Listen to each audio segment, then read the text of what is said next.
بسم اللہ الرحمن الرحیم۔ دنیا کا فائدہ اور سب سے زیادہ مسئلہ ہر گھر میں ہے، چاہے جتنی بھی اللہ نے دولت دی ہو، اس کے باوجود یہ فکر ہوتی ہے کہ روزی روٹی کے دروازے کھلے رہیں، زیادہ سے زیادہ آمدنی ہو، زیادہ سے زیادہ فائدہ ہو۔ ٹھیک ہے نا؟ میں یہ سمجھتا ہوں کہ ممبر پر آنے والے کی ذمہ داری یہ بھی ہے کہ وہ امت کے لیے، افراد کے لیے جینے کے ڈائریکشنز معین کرتا چلا جائے بحیثیت مجموعی، کہ آپ کو کس ڈائریکشن میں سفر کرنا چاہیے۔ تو سب سے بڑا مسئلہ ہم و غم کیا ہے؟ اقتصاد، اکنامکس، روزی روٹی، کمائی، دنیاوی فائدہ۔ آپ کو اندازہ ہونا چاہیے کہ دنیا میں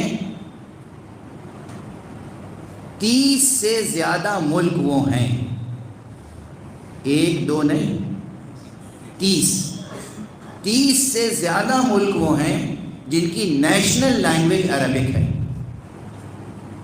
بیداری سے سماعت فرما رہے ہیں آپ؟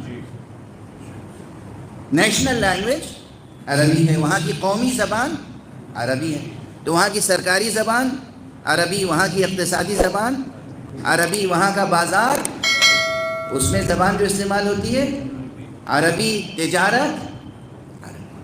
اگر آپ کا بچہ، بہت تیزی سے عرض کر رہا ہوں، اگر آپ کا بچہ عربی زبان سیکھ لے تو اس کے لیے ایک دو ملکوں کے نہیں، کم سے کم 30 ملکوں کے دروازے کھل جائیں گے۔ جرمن لینگویج سکھائیں گے تو ایک ملک جرمنی ہے جہاں جرمن لینگویج بولی جاتی ہے۔ فرینچ سکھائیں گے تو دنیا میں ایک ملک فرانس ہے، یا تھوڑے سے اور چھوٹے چھوٹے علاقے ہیں، 2-3 جہاں فرینچ لینگویج کا ایریا ہے۔ لیکن اگر آپ نے عربی سکھا دی تو ایک دو ملک نہیں، 30 سے زائد ملکوں کے دروازے کھل جائیں گے۔ تو آپ نے اپنے بچے کی دنیا سنوارنے کے لیے بھی بڑا کام کیا یا نہیں؟ متوجہ ہیں آپ حضرات؟ یہ تو بالکل میں اکنامکس اور کامرس کی بات کر رہا ہوں، بالکل دنیا داری کی بات کر رہا ہوں۔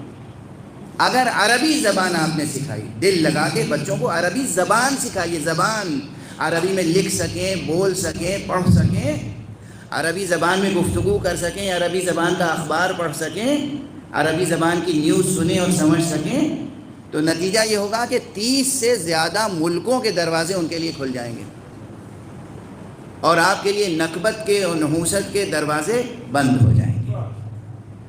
یہ ایک فائدہ ہوا دنیاوی۔ دوسرا فائدہ، اگر پرائیویٹ سیکٹر میں جانا ہے تو بھی، پرائیویٹ سیکٹر میں اگر جانا ہے تو بھی دروازے پاٹو پاٹ کھلے ہوئے ہیں ترقی کے لیے۔ تجارت کیجئے، بزنس کیجئے، کچھ بھی کیجئے۔ اور خود آپ جس ملک میں رہ رہے ہیں، اس ملک کی ایمبیسی دنیا کے ہر ملک میں ہے،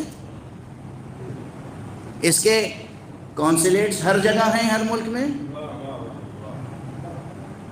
اس کے کلچرل ہاؤس دنیا میں ہر جگہ ہیں۔ اس ملک کو، یعنی یہاں کی جو فارن سروسز ہیں، انڈین فارن سروسز، ان کو ضرورت ہے عربی جاننے والوں کی۔ اگر آپ کے بچے عربی میں ماہر ہوں گے تو آپ کی حکومت آپ کے ان بچوں کی قدردان ہوگی۔ انہیں اپنے ایمبیسیز میں، اپنے کونسلیٹس میں، اپنے مشنز میں، ہر جگہ ہائی کمیشن میں، جہاں جہاں بھی عربی کا، جو عربی ممالک ہیں، یہ 30 یا 30 سے زیادہ ممالک، وہاں ان کو اسٹاف چاہیے عربی جاننے والا۔ تو آپ کیوں نہیں اپنے بچوں کی قسمت کھولتے اس لحاظ سے کہ عربی زبان سیکھیں، زبان، لینگویج۔ یہ دو بڑے فائدے تو دنیا کے ہیں۔ اب ایک چھوٹا سا فائدہ یہ بھی ہے کہ اگر عربی زبان سیکھ لے گا بچہ، یعنی عربی میں لکھی ہوئی تحریر پڑھنے کے قابل ہو جائے، سمجھنے کے قابل ہو جائے، تو وہ حدیث بھی سمجھنے کے قابل ہو جائے گا، قرآن بھی سمجھنے کے قابل ہو جائے گا، اور اس کے لیے جنت کے دروازے بھی کھل جائیں گے۔ اور اب اس میں ایک طنز ضرور ہے، مگر اس طنز کو بھی برداشت کر لیجئے گا کہ اگر آپ کا بچہ عربی زبان جانتا ہوگا اور خود قرآن مجید اور حدیث کا ترجمہ کم سے کم کرنے کے قابل ہوگا تو جاہل مولوی تفرقہ پیدا کرنے ہی میں کامیاب نہیں.